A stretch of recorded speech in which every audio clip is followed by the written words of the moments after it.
Yesterday, President Barack Obama gave his State of the Union address for 2014. As a complete political aside, the visual of a John Boehner who looked darker than African American Barack Obama was bizarre, to say the least. It was certainly one of the few times where during a State of the Union address there have been multiple people of color visible on screen. So that was definitely interesting to see who was on the dais. So let's get into the subject matter. President Obama kind of opening up pretty strong, talking about the American dream. And I like the idea of the inspirational value that talking about the American dream has. However, there was not much of a mention. There was a little bit of a mention of the fact that statistically speaking, if you were born into a poor family in this country, particularly if you are very poor, you don't really have much of an American dream. It would be more of like an American delusion because it would be so unrealistic statistically that you would ever raise yourself out of that poverty.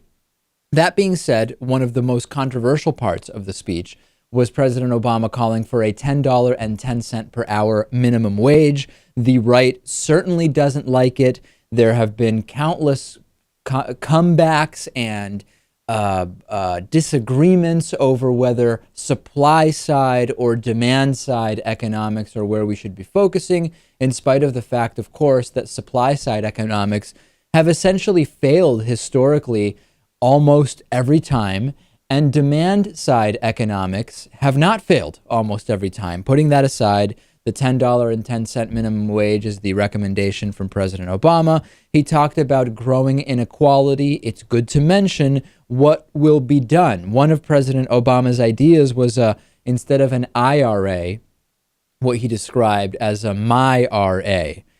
That's a great idea if you have disposable income. But if you don't, because you don't really make that much money, it doesn't matter how you set up your MyRA. Most people are not going to have money to contribute to that. And remember, stock ownership in this country is concentrated significantly among the wealthy. Many people don't own any stock. And if you look at those that do, overwhelmingly, most of them own a very small amount of the stock that's held in the U.S. However, if you set things up properly with pre-tax money and kind of other mechanisms that can be advantageous, you can set up a situation where by putting pre-tax money into this MyRA, it changes the post-tax net pay for someone by very little. It's a good idea, Lewis. I just don't know that it really encompasses or takes into consideration the serious context that we're looking at when it comes to inequality.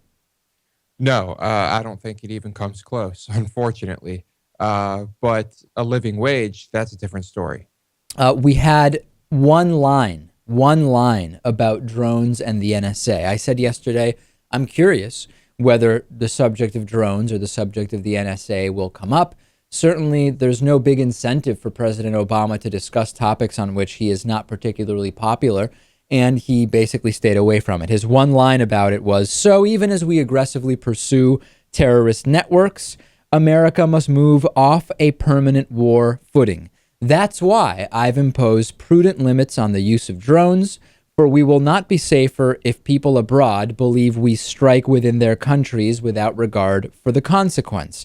That's why, working with this Congress, I will reform our surveillance programs, because the vital work of our intelligence community depends on public confidence here and abroad that the privacy of ordinary people is not being violated. One line on drones, one line on NSA privacy. Some emailing me saying, you know what, David, in spite of the fact that you were waiting for him to talk about that, factually speaking, drones and the NSA are not the most important thing. Whether people have enough money to feed themselves is far more important. I would agree. However, if we believe that when it comes to confidence in the president and confidence in our government, the NSA and drone issues are important, and I believe that they are, it would be at least valuable in the sense of you don't feel like the president's ignoring it for him to address it more. So there's kind of two views on that, Lewis, as to whether it matters or not that NSA and drones weren't really touched.